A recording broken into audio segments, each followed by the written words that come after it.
Halo sahabat Padaboko, saya Aulia dan selamat datang di Konservasi.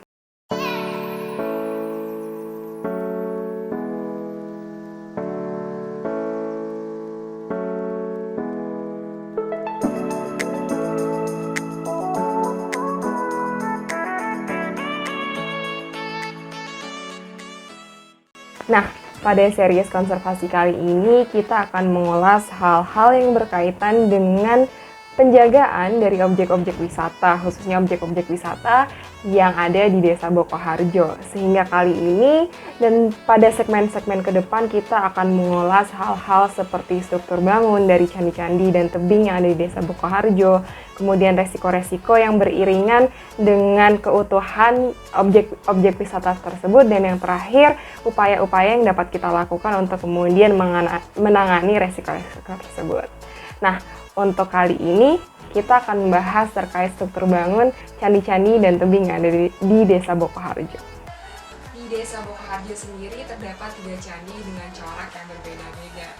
Untuk Candi Prambanan dan juga kawasan Ratu Boko, nuansa yang terbangun adalah nuansa agama Hindu, sementara untuk Candi Banyunibo menjelmakan nuansa dari agama Buddha. Nah, seperti yang kita tahu, candi-candi ini tersusun dari bebatuan-bebatuan yang kemudian sudah terbentuk menjadi balok-balok yang kemudian disusun layaknya puzzle. Nah, yang perlu kita tahu adalah jenis dari batuan yang digunakan untuk membangun candi itu sendiri. Nah, secara umumnya candi itu dibangun dari batu yang disebut dengan batu andesit. Nah, batu andesit sendiri adalah batu yang terbentuk dari pendinginan lava yang terjadi di atas permukaan bumi. Nah, batu itu sangat banyak. Salah satunya juga ada batu yang dibentuk dari pendinginan lava yang terjadi di bawah tanah seperti granit. Nah, batu-batu yang biasanya dibentuk dari pembekuan lava di atas tanah memiliki kadar silika yang lebih rendah, dan mereka cenderung memiliki sifat yang relatif kurang kuat atau tidak lebih kuat dibandingkan dengan batu-batu yang dibentuk dari pendinginan lava di bawah tanah. Candi-candi ini kemudian disusun dari balok-balok batu yang sudah dipotong-potong dengan sedemikian rupa. Seperti kita tahu, candi-candi yang dibangun di Desa Bokoharjo dibangun pada tahun sekitar abad ke-8 sampai dengan abad ke-10, di mana di zaman itu teknologi yang selayaknya pada zaman ini belum ada gergaji-gergaji besi yang besar yang mampu memotong bongkahan-bongkahan batu yang berukuran sangat besar. Pada zaman dahulu, bongkahan-bongkahan batu yang besar dipotong dengan teknologi yang sangat sederhana. Salah satu cerita uniknya atau sejarah unik yang bisa kita tahu adalah pada zaman dahulu batu-batu yang besar akan dipahat pada titik-titik tertentu, di mana pada pahatan-pahatan tersebut akan dimasukkan bongkahan kayu, dan bongkahan-bongkahan kayu itu kemudian akan dialiri air sehingga bongkahan kayu itu akan membesar, mengembang, dan kemudian memecah batu yang ditanamkan oleh bongkahan kayu itu.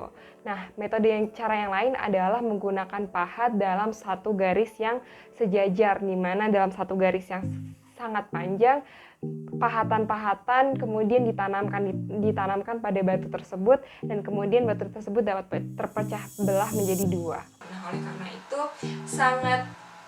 sangat hebat orang-orang zaman dahulu untuk kemudian dapat memotong batu-batu dan membentuknya sedemikian rupa sehingga dapat tersusun menjadi candi. Apalagi di zaman dahulu semen itu tidak selayaknya dipakai, dan batu-batu ini dibentuk untuk kemudian bisa berpasangan selayaknya kunci dan gembok seperti itu.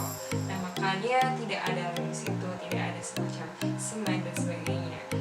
Oleh karena itu, pembentukan ataupun pembangunan candi ini biasanya memakan waktu yang sangat lama. Di zaman dahulu pula tidak ada mesin-mesin yang membantu seperti layaknya mesin yang membantu pembangunan pencakar langit sekarang ini. Tidak ada yang kemudian dapat mengangkat batu-batu tersebut sampai dengan ketinggian sekian puluh meter di atas tanah. Nah, oleh karena itu orang zaman dulu akan membuat semacam jalan yang melandai berkepanjangan ratusan hingga kilometer untuk kemudian mengangkat batu-batu tersebut dengan bantuan roda-roda kayu yang ditarik oleh sekian ratus orang mencapai dengan ketinggian yang mereka inginkan. Nah, sekarang kita berlanjut kepada struktur bangun dari tebing. Seperti yang kita tahu, ketika kita jalan-jalan ke pantai, kita kerap kali melihat banyak tebing-tebing yang sangat unik dan sangat indah. Nah, tebing yang terbentuk secara alami terjadi atas pengikisan batu-batu. Batu ini biasanya memiliki titik-titik di mana sifatnya itu rapuh dan kemudian ada juga titik-titik di mana sifatnya itu sangat kuat.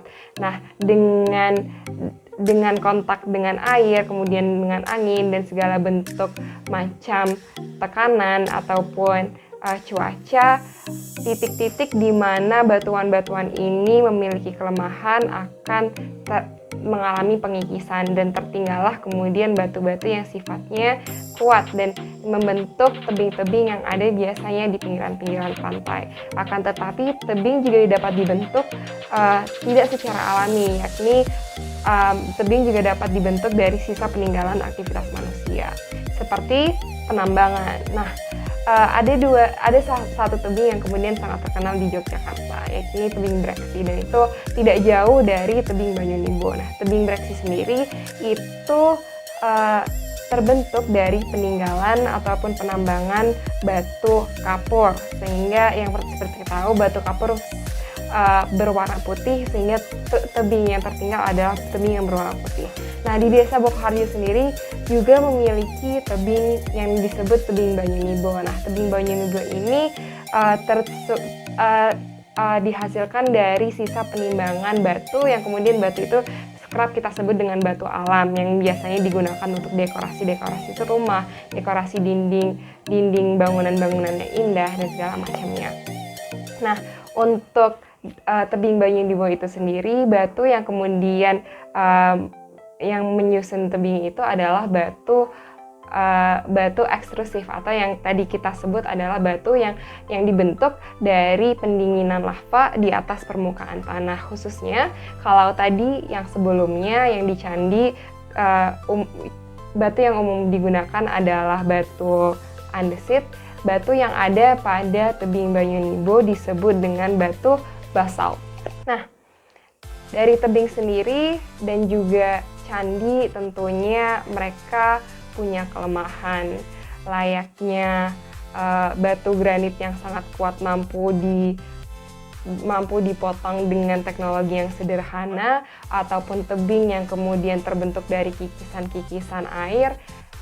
Tebing Banyunibo dan juga candi yang terbuat dari batu andesit dapat juga mengalami berbagai macam resiko. Nah, untuk kemudian kita membahas resikonya apa aja, stay tune dan menonton video yang berikut-berikutnya.